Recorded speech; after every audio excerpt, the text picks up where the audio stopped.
Chapter 4. Life is not fair. Drive on. If you want to change the world, get over being a sugar cookie and keep moving forward. So let's start chapter 4. I ran to the top of the sand dune and without hesitation sprinted down the other side, heading full speed toward the Pacific Ocean. Fully clothed in my green utilities, short built hat, and combat boots, I dove headfirst into the waves as they pounded the beach of Coronado, California. Emerging soaking wet from the water, I saw the SEAL instructor standing on the dune with his arms folded and a piercing glare that cut through the morning haze. I heard him yell, "You know what to do, Mr. Mac." Indeed, I did. With faint enthusiasm, I screamed a hearty "hoo yeah" at the top of my lungs and fell face down into the soft sand, rolling from side to side to ensure that no part of my uniform was left uncovered. Then, for good measure, I sat up, reached deep into the ground, and tossed sand into the air to guarantee it found its way into every crevice in my body. Somewhere during the morning's physical training, I had committed a violation of the SEAL training rules. My punishment was to jump into the surf zone, roll around in the sand, and make myself a sugar cookie. In all of SEAL training, there was nothing more uncomfortable than being a sugar cookie. There were a lot of things more painful and more exhausting, but being a sugar cookie tested your patience and your determination. Not just because you spent the rest of the day with sand down your neck, under your arms, and between your legs, but because the act of becoming a sugar cookie was completely indiscriminate. There was no rhyme or reason. You became a sugar cookie at the whim of the instructor. To many of the SEAL trainees, this was hard to accept. Those that strived to be the very best expected that they would be rewarded for their stellar performance. Sometimes they were, and then again, sometimes they were not. Sometimes the only thing they got for all their efforts was wet and sandy. Feeling like I was sufficiently coated with sand, I ran to the instructor, yelled, "Hoo yeah" again, and came to attention. Looking me over to see if I met his standard of excellence in sugar cookies was Lieutenant Philip L. Martin, known to his friend as Mocky. I, however, was not on the first name because with Lieutenant Martin. Mocky Martin was the quintessential frogman, born and raised in Hawaii. He was everything I strived to be as a SEAL officer, an experienced Vietnam veteran. He was expert with every weapon in the SEAL inventory.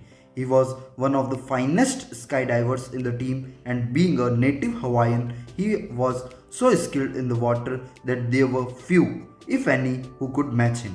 "Mr. Mac, do you have any idea why you are a sugar cookie this morning?"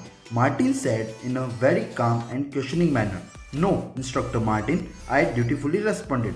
"Because, Mr. Mac, life isn't fair, and the sooner you learn that, the better off you will be."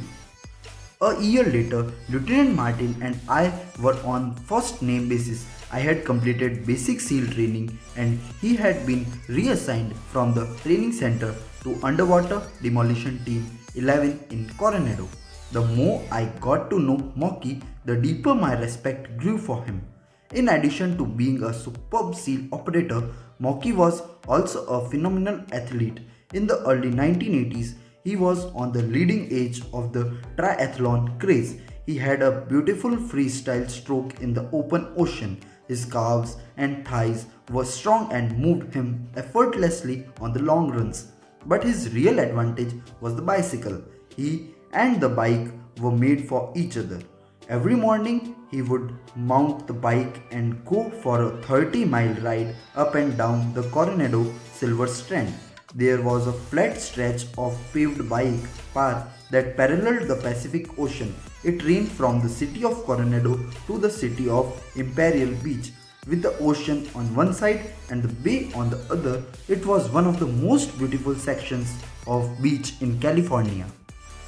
Early one Saturday morning, Mocky was out on a training ride along the Silver Strand, head down, paddling fast. He never saw the oncoming bicycle, At roughly 25 miles an hour, the two bikes collided head on. The bikes crumpled from the impact, slamming the riders together, leaving both men face down on the asphalt path. The first rider rolled over, dusted himself off, and struggled to his feet. He was banged up but otherwise fine. Moki remained face down, unable to move. The paramedics arrived within minutes, stabilized Moki, and transported him to the hospital. Initially, there was hope that the paralysis was temporary, but as the days, months, and years passed, Moki never regained the use of his legs. The crash left him paralyzed from the waist down with limited movements in his arms. For the past 35 years, Moki has been in a wheelchair. In all those years, I never once heard him complain about his misfortune in life. Never once did I hear him ask, "Why me?" Never once did he display an ounce of pity for himself. In fact, after his accident, Moki went on to be an accomplished painter. He fathered a beautiful young girl. He founded and continues to oversee the Super Frog Triathlon that is held every year in Coronado. It is easy to blame your lot in life on some outside force. You stop trying because you believe fate is against you. It is easy to think that where you were raised, how your parents treated you, or what school you went to is all that determines your future. Nothing could be further more from truth. The common people and the great men and women are all defined by how they deal with life's unfairness. Helen Keller, Nelson Mandela, Stephen Hawking, Malala Yousafzai, and Moki Martin.